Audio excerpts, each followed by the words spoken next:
I'm sitting here in my kitchen, holding these papers that changed everything. The documents for the house my son, Jamal, bought with my life savings.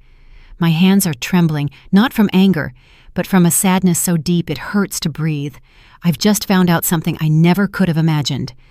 My bedroom door is ajar, and I can hear every word of the phone call Jamal is having with his wife, Keisha. His voice is full of excitement, planning their future. Our future, or rather, their future. Yeah, baby, everything's all set.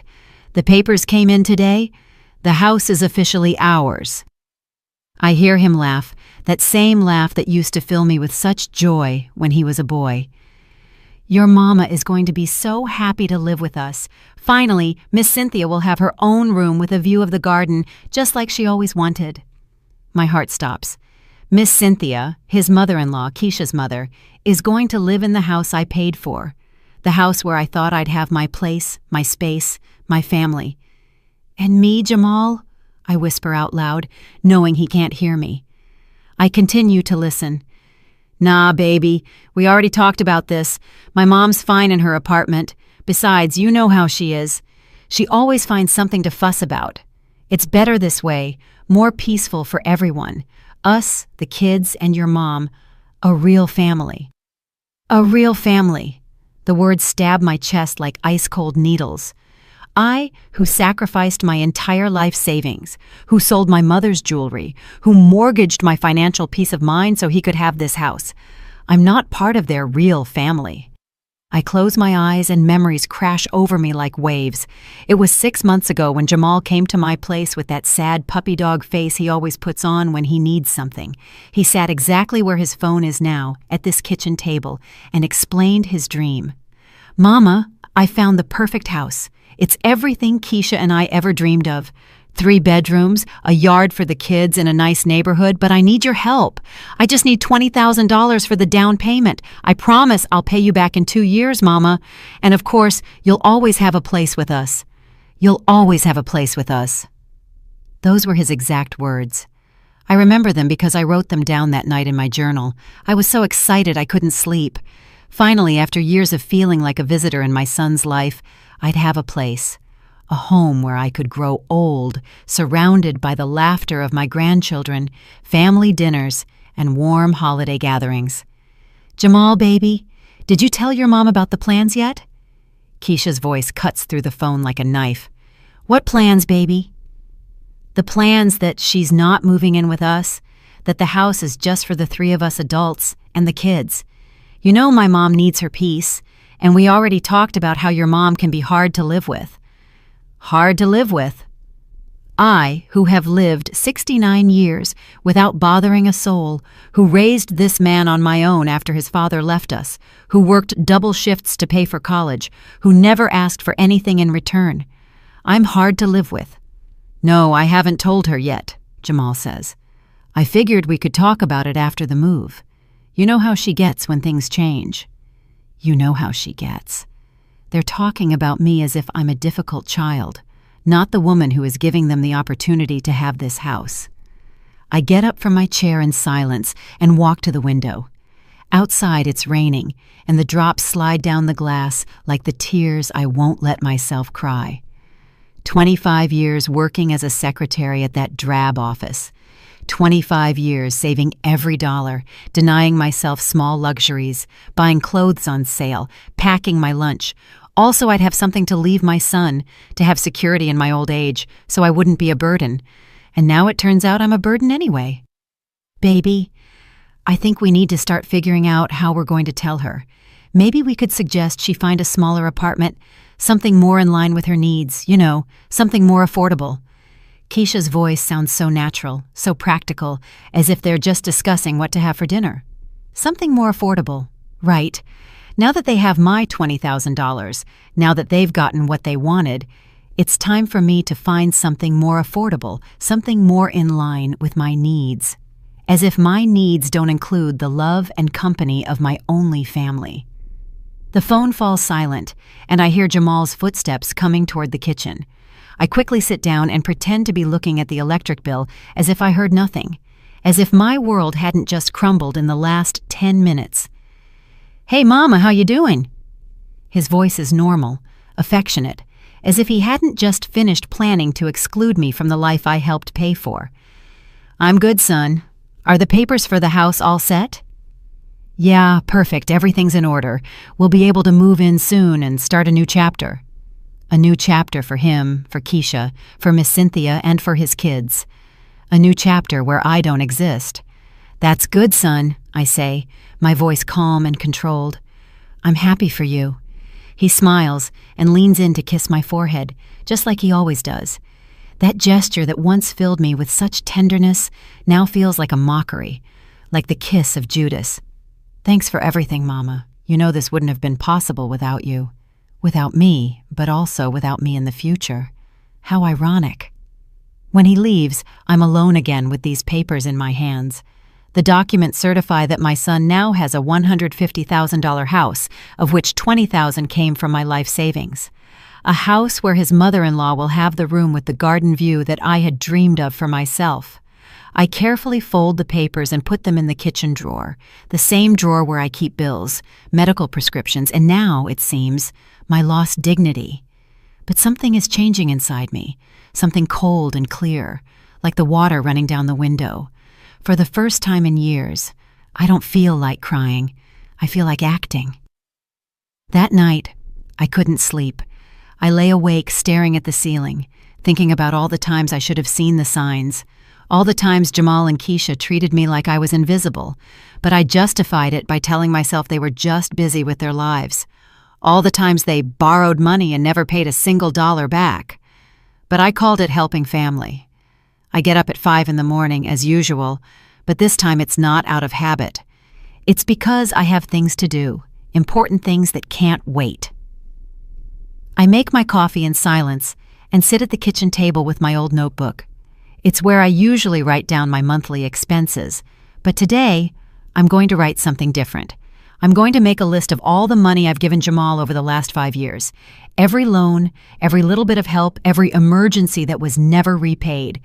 The list grows and grows. $2,000 for the used car, $800 to fix the transmission, $10,000 for the kids' school uniforms and supplies, $700 for Keisha's dentist, $3,000 to cover credit card debt, $500 here, $300 there, and now the $20,000 for the house. The total makes me dizzy. $48,300 in 5 years. $48,000 that I saved working since I was 18, refusing vacations, buying the cheapest brand at the grocery store, using the same purse for a decade. $48,000. What for? For obligatory Sunday visits where I sit in a corner while they talk about their lives? For grandchildren who barely know me because Grandma Dolores is so boring?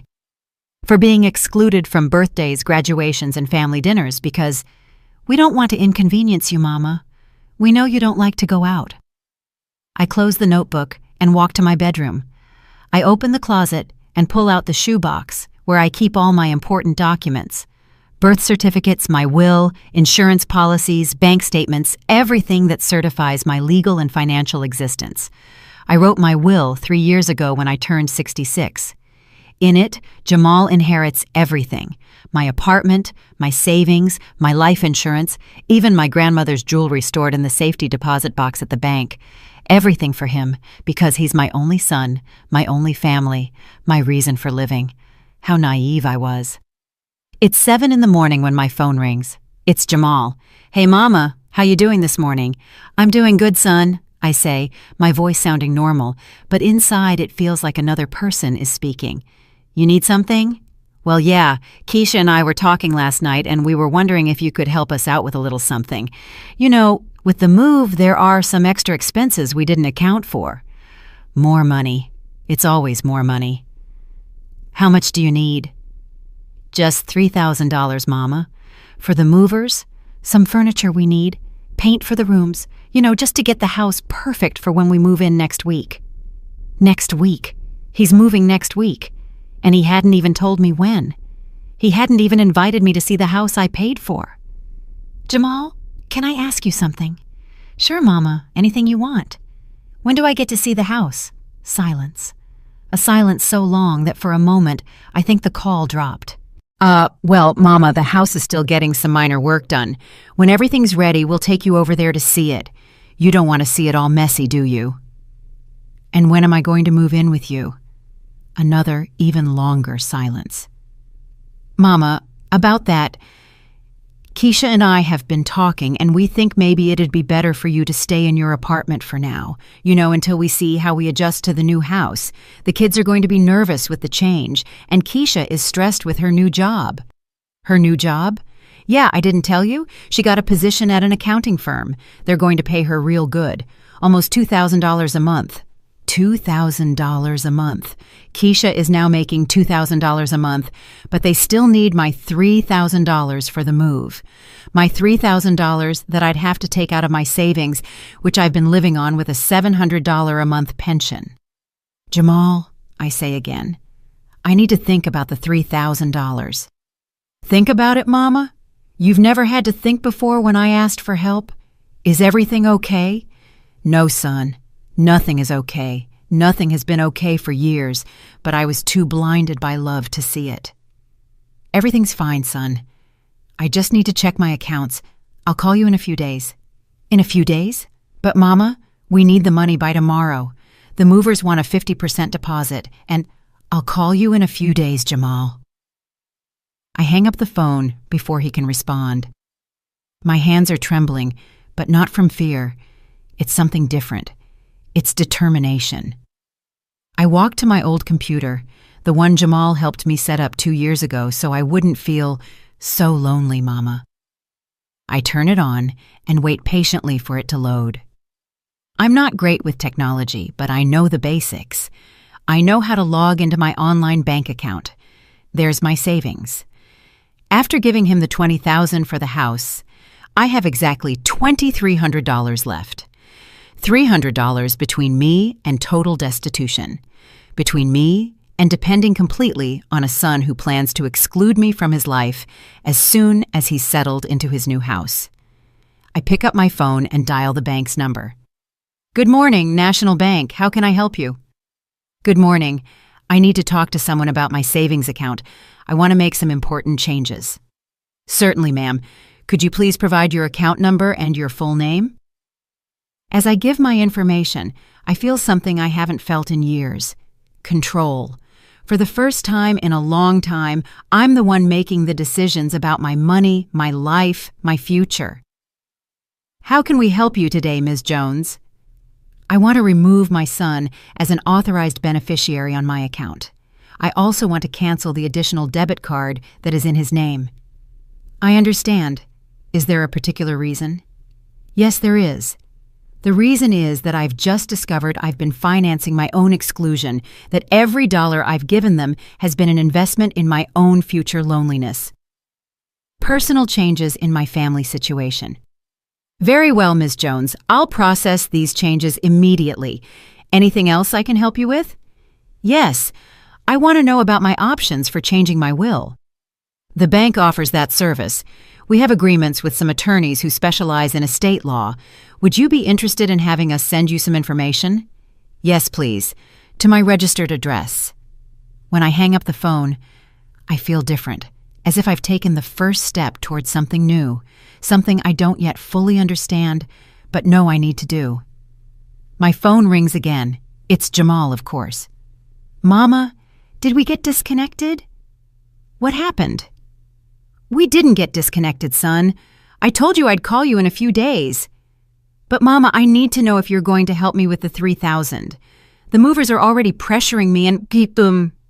Jamal, have you ever wondered if I needed help with anything? What? What are you talking about, Mama? I'm worried about you. Are you feeling okay? You want me to come over there? It's not necessary, son. I just need some time to think. Time to think? Mama, I'm only asking for $3,000. It's nothing major. You've always helped me. I've always helped you. That's true. But when was the last time he helped me? I'll call you when I have an answer, Jamal. Mama, seriously, you're scaring me. You've never been like this before. I've never been like this because I've never been so clear about what's been happening. because I've never felt this mix of pain and clarity that's giving me the strength to do what I should have done years ago. Have a good day, son.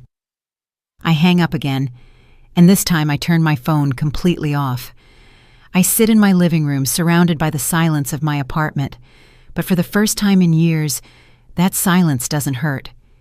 It's a silence full of possibilities, of decisions waiting to be made. I look at my hands, these 69-year-old hands that have worked so hard, that have given so much, and I promise myself something. They won't give another dollar without receiving respect in return. Over the next 3 days, my phone won't stop ringing. Jamal calls me every 2 hours. Then Keisha joins in. After that, even the kids leave me voicemails asking why I'm not answering. But I keep the phone off. I need silence to think, to plan, to truly understand the situation I'm in. On Wednesday morning, I decide to turn the phone on just to check the messages. There are 27 missed calls and 15 text messages. I read them one by one, and each message confirms that I'm making the right decision. Mama, I'm worried. Please call me. Jamal. 7:30 a.m., Tuesday. Dolores, it's Keisha. Jamal is really nervous. Is everything okay with you? 11:15 a.m., Tuesday. Mama, the movers need the money today. I can't wait any longer. Jamal.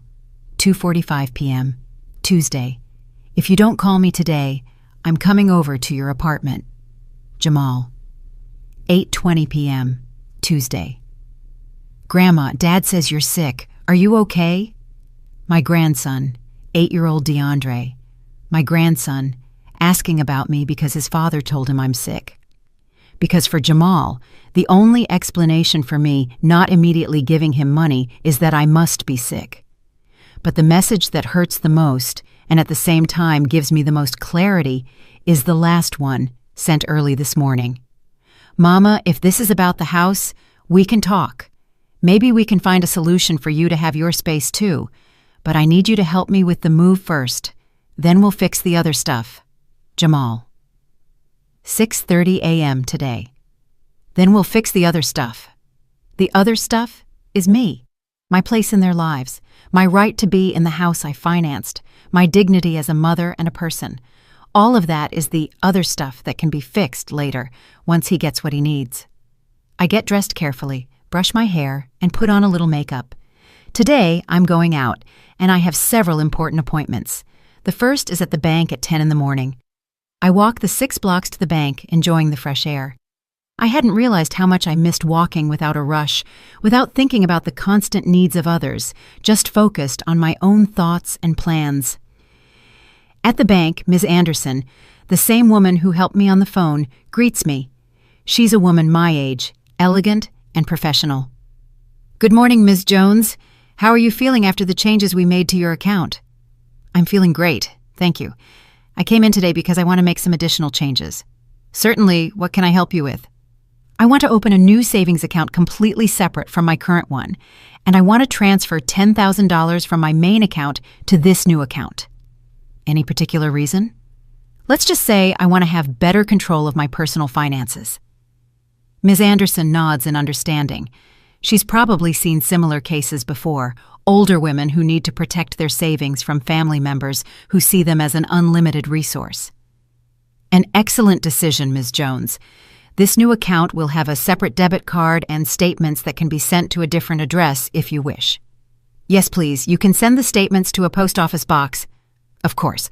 I also recommend you consider a certificate of deposit for a portion of these funds. The interest is better, and the money will be more secure. I leave the bank feeling more at ease. $10,000 are now in an account only I know about. Money that Jamal doesn't know exists. Money he can't ask me to borrow. Money that guarantees me a more secure future. My second appointment is at noon at the office of the lawyer the bank recommended. Attorney Michael Carter has a small but tidy office and greets me with the patience of someone who understands that for older people, legal matters can be intimidating. Ms. Jones, I understand you want to review your current will. Yes, counselor, I want to make some important changes. I explain my situation to him objectively, without drama. I tell him about the $48,000, about the house, about Jamal's plans to exclude me from his new life after using my money. Attorney Carter listens without interrupting, taking occasional notes. Ms. Jones, unfortunately, your case isn't unique. I see similar situations frequently. What specific changes do you want to make to your will? I want my inheritance to be divided differently, part of it for Jamal, but I also want to leave some money to charities, especially those that help older women in vulnerable situations. Do you have any specific organizations in mind? No, not yet. Could you help me research some options? Of course. I also suggest we consider setting some conditions for your son's inheritance. What kind of conditions? For example, that he can only receive his portion if he fulfills certain commitments to you while you're alive. Medical care, regular visits, inclusion in important family decisions. The idea is intriguing, but also sad. Is this how family relationships have to work? With legal contracts that force children to love and respect their parents? Let me think about it, counselor. Of course. In the meantime, I'll prepare a draft with some basic changes. Does next week work for you to meet again? When I leave the lawyer's office, it's 2 p.m, and I'm hungry. But instead of going home to make a sandwich, as I always do, I decide to do something different. I walk into a small diner and sit at a table by the window. I hadn't eaten alone at a restaurant in years. Whenever I went out to eat, it was with Jamal and his family, and I was always the one who paid. Today, I order exactly what I'm craving: pan-seared salmon with vegetables and a glass of white wine. The total is $35, money that before would have seemed like an unnecessary expense. Today, it feels like an investment in my own happiness. As I eat slowly, I watch the people passing on the street. Young couples holding hands, mothers pushing strollers, old folks walking with canes, but with a determined step. Normal life, normal people living their normal lives. And I realize that I can have a normal life too, a life where my decisions don't depend on the constant needs of others. My phone vibrates. It's a text from Jamal. Mama, I can't take it anymore. I'm coming to your apartment at 4 p.m. We need to talk. I look at the time. It's 3:15. I have 45 minutes to get home and prepare for a conversation I know will be difficult, but for the first time, I'm not afraid of it. I feel something like curiosity. I pay my bill, leave a generous tip, and walk out of the diner. The sun is shining, and for the first time in a long time, I feel like it's also shining on me. As I walk home, I think about what I'm going to say to Jamal. I'm not going to yell at him. I'm not going to throw his mistakes in his face. I'm not going to make a scene. I'm simply going to tell him the truth. I'm going to explain that I've made decisions about my life and my money, and that those decisions are final. I arrive at my apartment at 3:50. I have 10 minutes to prepare myself mentally and emotionally for what's to come. I sit in my favorite chair, the one by the window, and I wait not with anxiety, but with the calm of someone who knows exactly what they are going to do. At 4 o'clock, I hear footsteps in the hallway and then knocking on my door, firm, insistent, impatient. The knocks of someone who is used to the door being opened immediately, to their needs being attended to without delay. I get up slowly, smooth out my skirt, and walk to the door. Before I open it, I take a deep breath and remind myself, this is my house, this is my money, this is my life, and for the first time in years, I'm going to act accordingly. I open the door, and there's Jamal, but he's not alone.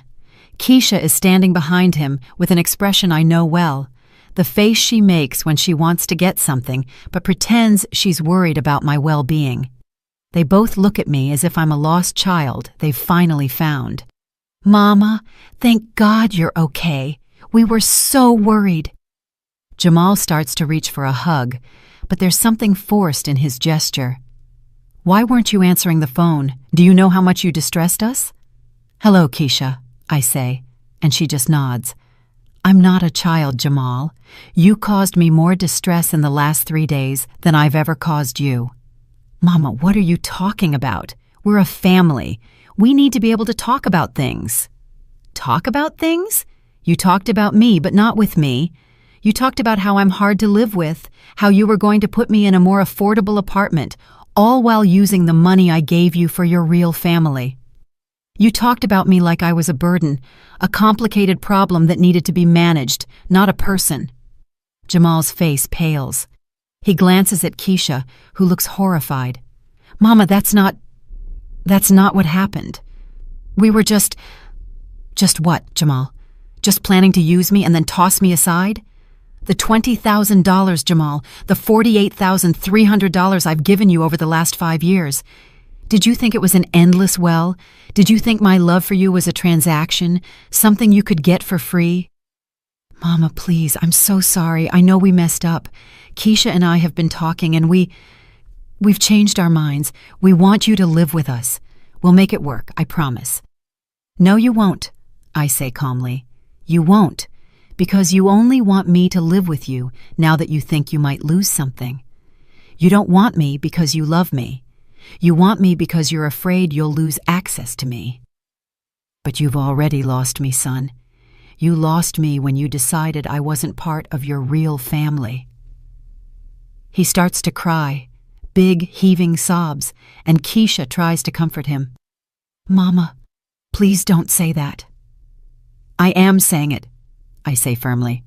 And I'm saying something else. I'm no longer the Bank of Dolores. I am not a financial resource for you to tap whenever you need it. The $3,000 you need for your move, you can find it somewhere else, because you won't get a penny from me. Not now, not ever again. Jamal looks at me, his face stained with tears, and the boyish puppy dog look is gone, replaced with a look of genuine shock and hurt. He had always taken my love and my money for granted, and now he was seeing for the first time that my well wasn't endless. I need you to leave now, I say, my voice trembling slightly but holding firm. Mama, please, let's talk, Jamal pleads. We have talked, Jamal, for 69 years, and now I'm done. He stands there for a moment, then he and Keisha turn and walk away. I close the door and lean against it, my legs weak. I'm exhausted, but I've never felt more alive. I walk over to my chair and sit down. I've been so focused on others for so long that I didn't even know what I needed for myself. I gave and gave and gave, and I forgave you for treating me badly, and I forgave me for letting you treat me badly.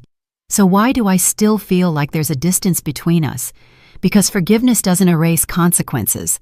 Because trust is built with actions, not with words. When they're gone, I stand by the window for a long time. I don't know if Jamal will really change. I don't know if he'll manage to go a whole year without asking me for money. I don't know if we'll ever be able to build a real relationship. But I do know one thing. I'm no longer afraid to be alone. I'm no longer afraid to say no. I'm no longer afraid to stand up for my own dignity. I pick up my phone and dial Leonida's number. Hey girl, how was your day? It was interesting. Jamal came to visit me. And how was it? Different. Maybe there's hope after all. I'm glad. What are your plans for this afternoon? I was thinking of going to the park, maybe sitting and reading under that big tree I like. Want some company? I would love it. As I get ready to go out, I look in the hallway mirror. I see a 69-year-old woman who learned too late that her own worth is not measured by what she can give to others. A woman who found the courage to claim her life back. And for the first time in a very, very long time, I smile.